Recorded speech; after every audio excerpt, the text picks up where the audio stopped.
I followed my husband one Tuesday morning because I thought he was cheating on me. What I found instead broke everything I thought I knew about the man sleeping next to me.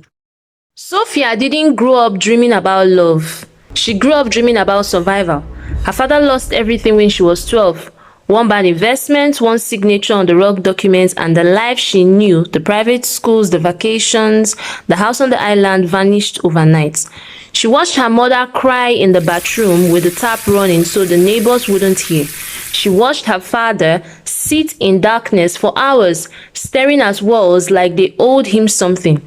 So Sophia learned early, money isn't everything, but the absence of money, that will destroy you faster than any heartbreak. By 28 years, she rebuilt herself from scratch, junior architect in one of the Lagos' most respected firms. Her designs were clean, thoughtful, and always had this warmth that made clients feel something they couldn't name. She was also, according to her family, wasting her prime years. Her mother had recovered from the financial collapse the way Nigerian mothers do, through sheer force of will and an ungodly amount of networking. Within 5 years, she was back in society, attending events, rebuilding the family image, and with that image came a new mission. Sophia, come and meet Mr. Okoro's son. He just came back from London. Sophia, this one works in bank. His father owns 3 properties in Lekki. Sophia, are you listening to me? Sophia wasn't listening because Sophia had already met someone. It happened at the hardware store, not the fancy ones in Victoria Island. This was the rough kind, corrugated roof, dusty shelves, a fan that whistled like it was dying slowly and had accepted its fate. She had gone there looking for a specific type of brass hinge for a community library she designed. The hinge was on a high shelf. She was reaching for it, balanced dangerously on her toes, when a hand appeared above hers and pulled it down effortlessly. She turned to thank the person and stopped. The man standing in front of her was not what she expected to find in a place like that. Tall, dark-skinned, clean-shaved, quiet eyes that held something she couldn't read. He wore a plain white t-shirt, jeans, and work boots that had really seen work. No watch, no chains, nothing that announced I have money. But there was something about the way he carried himself, a stillness, like he didn't need to prove anything to anyone in that room because he had already proven everything to himself. "You're an architect," he said. Not a question, a statement. She frowned and said, "How did you?" Then he said, "The way you looked at the hinge. You didn't just see a hinge. You saw where it fits, how much weight it carries, how long it needs to last." He handed it to her. Architects think in systems. Everyone else just thinks in parts. That was the entire first conversation. He didn't ask for her number, didn't try to impress her. He simply nodded, paid for his sandpaper and wood glue, and left. Sophia stood there holding a brass hinge, feeling like something small but significant had just shifted beneath her feet. His name was Ethan Okafor. She learned this 2 weeks later when she went back to the same store and found him arguing quietly with the shopkeeper about the quality of the plywood. "It's supposed to be 18 millimeters. This is 15 millimeters at best. You're charging premium for inferior materials." The shopkeeper waved at him. Ethan, your own too much sef. You too dey complain. That's what it be na."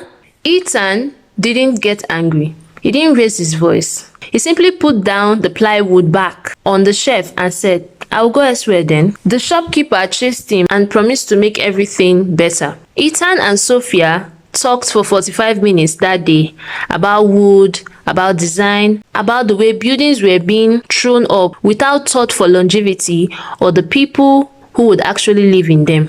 Ethan told her he ran a small furniture workshop in a quiet part of the town. Not fancy, just him, 2 apprentices, and a collection of hand tools he treated like family. "I make furnitures the old way," he said, "by hand, slowly, the way it's supposed to be made." "That doesn't sound profitable," she said. He looked at her with those quiet eyes and he said something that stuck with her for years. Not everything needs to be profitable to be valuable. They dated for 8 months before he proposed. Not in a restaurant, not in a beach, not in a flashy area. He proposed in his workshop, surrounded by sawdust and half-finished chairs. My dear, I am not good with words, but I'm good with hands, and I built something for you. He walked out to the back of the workshop and pulled a cloth off a small writing desk. It was exquisite. A mahogany hand-carved details along the edges that told a story. A woman walking, then running, then flying. The lines flowed like water. This is the most honest thing I have ever made, because I made it thinking about you every day. Every curve, every joint, every sanded edge. That's me trying to say what I don't have words for. Then he reached into his pocket and pulled out a simple ring. Not a diamond, a piece of polished wood set in silver. I'll replace it with a real one when I can, but I wanted you to know that even before I could afford the symbol, I had the intention. She said yes even before he finished his sentence. Her family didn't take it well. Her mother called for emergency family meeting. Oh my God. The kind where aunties showed up uninvited and the living room turned into a court of public opinion. Sophia, you are an architect too. You move in certain circles. How does it look when your husband makes chairs? He didn't even buy a proper ring. Wood. Hey, in this economy. My dear love, no dey pay bills o. You of all people suppose know that now. That last one came from her auntie Loretta, and it landed like a slap. Because Sophia didn't know. She knew exactly what it felt like when love couldn't stop the bank from taking their house. She knew what it felt like when we have each other wasn't enough to keep the lights on. But she also knew something her family didn't. She knew what it felt like to be truly seen. Every man her mother introduced her to, they saw her degree, her figure, her family name, her potential as a trophy. They saw a checklist. But Ethan saw through all of these things. He looked at her. He remembered she took her tea without sugar. He noticed when she was exhausted before saying anything. He listened when she talked about her designs, not politely, not performatively, but with genuine fascination, asking questions that proved he was actually thinking about what he said. Once, after a brutal day at work where her senior colleague took credit for her design, she came to his workshop and sat in silence for 20 minutes. Ethan didn't ask what was wrong. He didn't offer advice. He simply handed a piece of sandpaper and a block of wood, and he said to her, "Sand it. Focus on the grain. Let your hands do the thinking." And she did it for an hour, and somehow, by the end of it, the tightness in her chest had loosened. This is the kind of man she wanted. So she married him at the registry. Not big wedding, just 2 witnesses and a promise. But her mother didn't attend. The first 6 months was ordinary in the best possible way. Mornings were slow, coffee together. She would head to the island and he would head to his shop. Evenings, they would cook together, talk until one of them fall asleep mid-sentence. But then, things started appearing that didn't fit the picture. 3 months in, Sophia's beaten-up Toyota finally died. Her mechanic looked at the vehicle and said, "Sophia, I no go lie for you. Na scrap this thing don become o. Na scrap you dey drive since o." She came home ready to cry about it. But packed in her sport was a clean, modest Honda. Not flashy, not new, but perfectly reliable. Ethan was at the balcony reading. "Ethan, someone packed in my sport." "Yes, it's yours. Keys are on the counter." "Where did you get the money for this?" "I have been saving longer than you ever known me. Please just accept the gift." She wanted to push, she wanted to ask questions, but something in his eyes told her this was a door he didn't want to open yet. So she accepted the car and tried not to think about it. One night around 11 p.m., his phone rang, a different ringing tone. He stepped into the balcony. She heard fragments through the glass. "Yes, I saw the quarterly reports. No, I am not coming to the gala."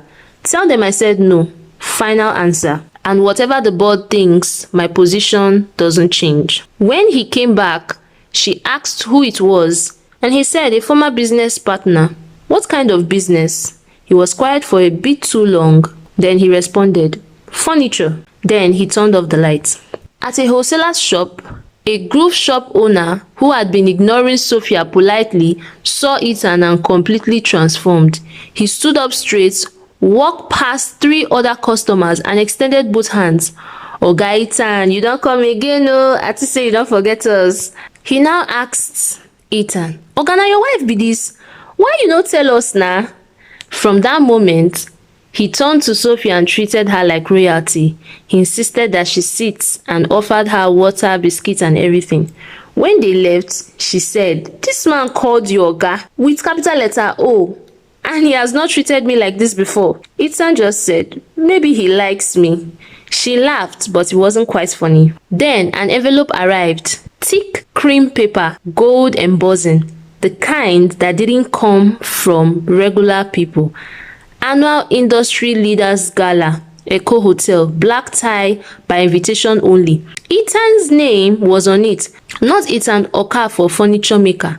It was Ethan Okafor, founder and chairman of Firmwood Furniture Group. Sophia read it 3 times. Firmwood Furniture Group. Every architect in Lagos knew this name. One of the largest furniture manufacturing company in West Africa. Hotels, offices, luxury apartments, revenue in the tens of millions. She set the invitation on the table, waited. Ethan picked it up and dropped it in the recycling bin. "Ethan, it says you are the founder." "I know what it says." "And you just threw it away." "Sophia, it's old business. I don't go to those things anymore." "Who were you before?" "The person I never want to be again." Sophia tried to let it go. She really did, but the architect in her couldn't help it. Architects are trained to find the hidden load-bearing walls, the things that hold everything up, but aren't immediately visible. Ethan was a structure she couldn't fully read. So one Tuesday morning, she called in sick, waited until he left for what he called a meeting, and followed him. She kept her distance, used an Uber so he wouldn't recognize it, told herself she was being ridiculous. She told herself this was exactly how trust died in marriages. But she kept following. She drove past his workshop, past the fancy hotel, past the office towers, into a quieter commercial area near the water, pulled into the parking lot of a building she recognized, Firmwood Furniture Group headquarters. Her stomach dropped. She watched him get out. Nothing about him looked like a chairman.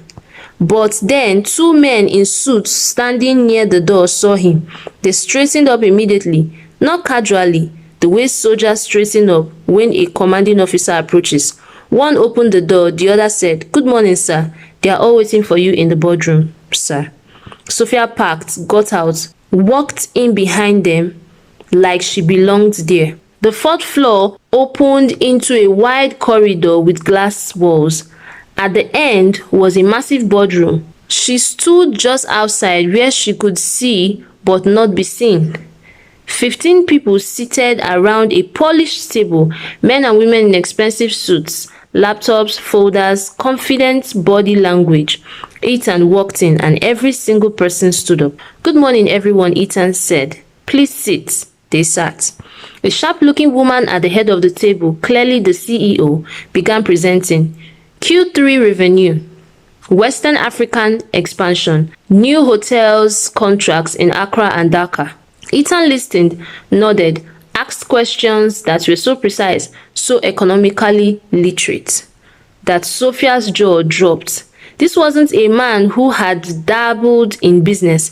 This was a man who understood revenue models, supply chain logistics, margin optimization, and organizational psychology at a level most CEOs never reached. Then the CEO said, "Sir, the board would really like you to reconsider attending the gala. Your absence is starting to create speculation." Ethan laid back. "Let them speculate. I stepped back from operations for 4 years ago. That hasn't changed. I trust your leadership, Damilola. I always have." Damilola. Sophia recognized that name. Damilola Okonkwo. She was reporting to Ethan like an employee to a boss. Sophia pressed her back against the wall and tried to breathe. Her husband, the man who sanded wood by hand, who wore a wooden ring because the intention matters more than the material, was a multi-millionaire. Not just wealthy, powerful, founder and chairman of one of the largest furniture companies in West Africa. And he had chosen to live in a 2-bedroom flat apartment somewhere in the town, making bookshelves by hand, while a corporation ran itself by his name. She ducked into a bedroom, looked at herself in the mirror, didn't know whether to laugh or cry or scream. She did all of the three quietly. She didn't confront him that day. She went home, sat in the living room, stared at the bookshelves he had built for her, the one with hidden dovetail joints. When he came home that evening, carrying their usual Tuesday croissants, she was exactly where he had left her. He looked at her face and stopped. "You followed me?" "Yes." He set the bag down, sat across from her, and waited. Ethan Okafor, founder and chairman of the Fernwood Furniture Group, revenue in tens of millions, operations in 5 countries. He didn't deny it. He didn't deflect. "Why didn't you tell me?" Sophia said. He leaned forward. "Because I needed to know something. And the only way to know it was to hide the truth and see what you would do." "Know what?" "Whether you would choose me." "I did choose you. You chose the man in the workshop. The man with callous hands and a wooden ring. The man your family laughed at. If you had known about Fernwood, would your choice have been the same? Or would you have accepted the money first or the man second?" Sophia opened her mouth. He continued. "I have been on the other side of this. I have had women look at me and see a logo, a brand, a bank account. They didn't see me, they saw what I could do for them. And after a while, I couldn't tell the difference between being loved and being used. So I walked from all of it, built the workshop, started over, and I decided that if I was ever going to let someone in again, they would have to see me with nothing. They would have to choose the nothing, and then, only then, would I know it was real." The room was completely still. "Ethan, I watched my father lose everything. I know what it means to have nothing. I know what it means to be afraid of poverty, and I still chose you. Not because I thought you had a secret fortune, but because when I was falling apart, you handed me a piece of sandpaper and let me find my own way back. That's not nothing, that's everything." He looked at her, and for the first time since she had known him, those quiet eyes were wet. "I never married your money, Ethan. I married your heart.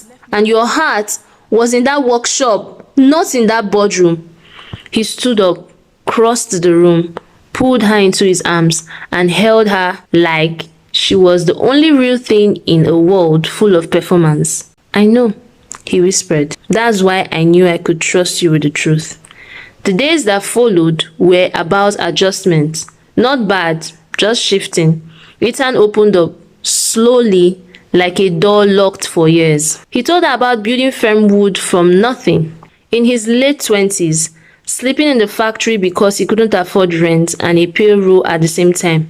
The moment it became successful, truly successful, and how the success had attracted people who wanted to be near it, but not near him.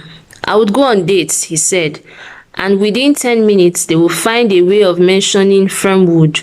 It was never about me. It was just the door to something they wanted." He told her about the night he decided to leave an industry event. A beautiful, educated woman had spent the evening flirting with him. At the end, she said, "I could really see myself with someone like you." He said, "Someone like me or someone with my net worth?" She laughed nervously because they both knew the answer. The next morning, he hired Damilola as CEO, stepped back from everything, and opened a small workshop inside the town. That was 5 years ago. I have been happier in those 5 years than in the entire decade I ran Fernwood. But Sophia was still an architect. And architects don't just accept structures, they improve them. "Show me the company," she said. What she found was financially successful, but morally unfinished. Factories in Ghana and Senegal where workers were unpaid. Shifts were too long. Safety protocols were inconsistent. The company had grown fast and the human cost had been optimized away in spreadsheets. "This isn't the company Ethan would build," she said. "I know. That's why I stepped away. I didn't know how to fix it without becoming the cold businessman I was trying to escape." What if you didn't have to be cold? What if you could be compassionate and profitable? It took a year. Sophia didn't take over, but she became something the company had never had, an architect of its culture. She redesigned factory floors for better ventilation and natural light, worked with Damilola to restructure wages across all locations, created a profit-sharing program so workers weren't just laborers but stakeholders, designed a new line, the Golden Collection, made entirely by hand using traditional technique. It became Fernwood's most popular line. Ethan remained chairman, still didn't attend galas, still spent most of his time in the workshop, but once in a month he would walk into the boardroom. They never moved to a mansion, never bought the island house, never joined the social circuit. They stayed in a small town, same 2-bedroom apartment, same bookshelf, same decks. Sophia's mom eventually came around, not because of the money. Sophia didn't tell her about Fernwood for a long time. She came because she saw that her daughter was genuinely happy.